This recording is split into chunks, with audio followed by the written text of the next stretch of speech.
네, 반갑습니다. 5월 7일 목요일 아침 시황 전달해 드리도록 하겠습니다.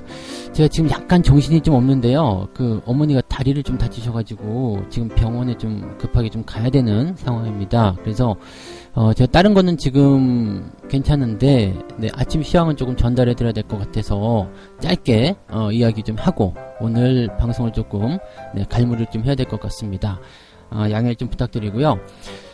일단 다우지수 상황을 좀 짧게 말씀을 좀 드려보면은요, 다우지수는 하락을 했고요. 그 다음에 나스닥은 상승을 했습니다.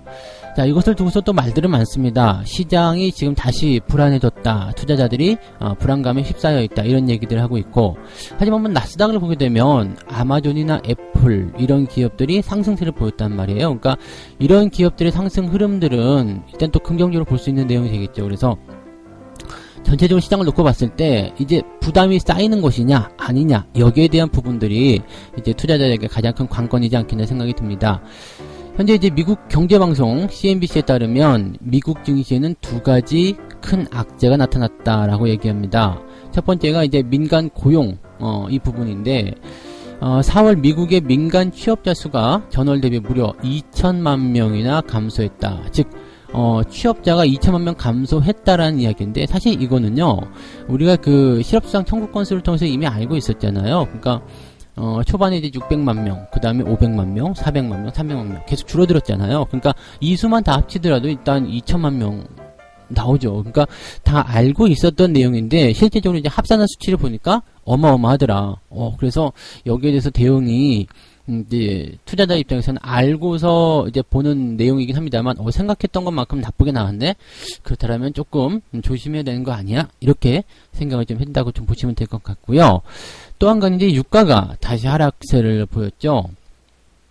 유가가 이제 급등세를 보인 지 바로 하루 만에 다시 변동성을 보였는데, 사실 이렇게 바닥권이라고 볼 수 있는 곳에서 이렇게 등락을 거듭하고 있다는 것은 긍정적이지 않나라고 저는 생각합니다. 왜냐면 이 변곡점이라는 부분이 나타날 때는 항상 이렇게 상승과 하락을 반복하는 구간이 나오기 때문입니다. 그래서 그러한 내용들을 일단 말씀 좀 드릴게요. 그래서 유가가 다시 급락을 하게 되면서 공급 과잉에 대한 우려가 다시 부각이 되었다. 이렇게 나와 있는데, 사실 우리가 다 알고 있는 내용이기 때문에 여기 대해서는 뭐 크게 걱정하실 필요 없겠습니다. 다만 증시가 단기적으로 많이 올라온 부분에 대해서는 일부 차익 실현에 대한 그런 모양이 나타날 수도 있다. 이렇게 판단하시면 될 것 같고요. 장중에 이제 수급 동향을 좀 살펴보게 되시면 저점권에서 받아가지고 주가를 끌어올리려는 움직임이 있는지 아닌지 그런 것들이 좀 필요할 것 같습니다. 그래서 오늘 시장의 체크 포인트는 이렇습니다. 해외 시장에 대한 부분들은 지금 현재 낙폭 자체가 크지 않기 때문에 큰 위협을 주지 못할 겁니다. 그리고 나스닥 장세는 오히려 올라섰기 때문에 기술주, 우리나라는 이제 IT 중심이잖아요. 그래서 이 종목군들이 시장을 버텨주게 되면 뭐 증시의 변동폭도 커지진 않을 겁니다. 그래서 그런 상황으로만 일단 봐주시면 될 것 같고요. 현재 상태에서는 뭐 크게 부담을 가진다거나 문제를 삼는다거나 그럴 필요는 없을 것 같아요. 일단은 우상향 추세 속에서 나타나는 변동성이다 라고만 생각하시면 되겠고요. 오히려 어제 주식을 못 샀다라면 가격이 쌀 때 매수를 좀 해볼 수 있는 기회가 되지 않을까 생각됩니다. 일단 주말도 가까워 오기 때문에 오늘은 아침보다는 오후에, 그 다음에 내일도 주말 같은 경우도 이제 좀 늦지막히 매매를 좀 해보시는 게 맞을 것 같아요. 일단 개인 투자자들이 최근에 이제 이 대응을 잘 짜고 있는 모습이 뭐냐면, 레버리지, 즉 내릴 때는 인버스를 팔고 레버리지를 샀어요. 그 다음에 다음날 올라가면 레버리지를 팔고 다시 인버스를 사거든요.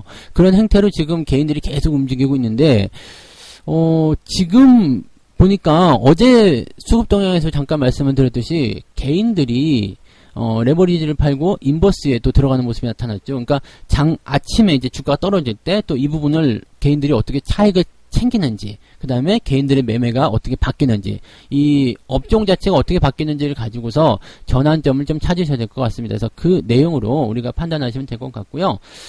오늘 시장에 대한 부분들은 약간의 변동성, 조금 지루함 이런 것들이 같이 섞여 있을 것 같다라고 봐주시면 될 것 같습니다.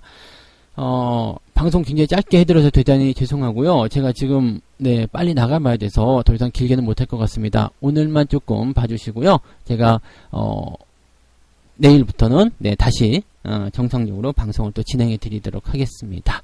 자, 오늘 모두 화이팅 하시고요. 저는 여기까지 오늘 이야기 해드리도록 하겠습니다. 고맙습니다.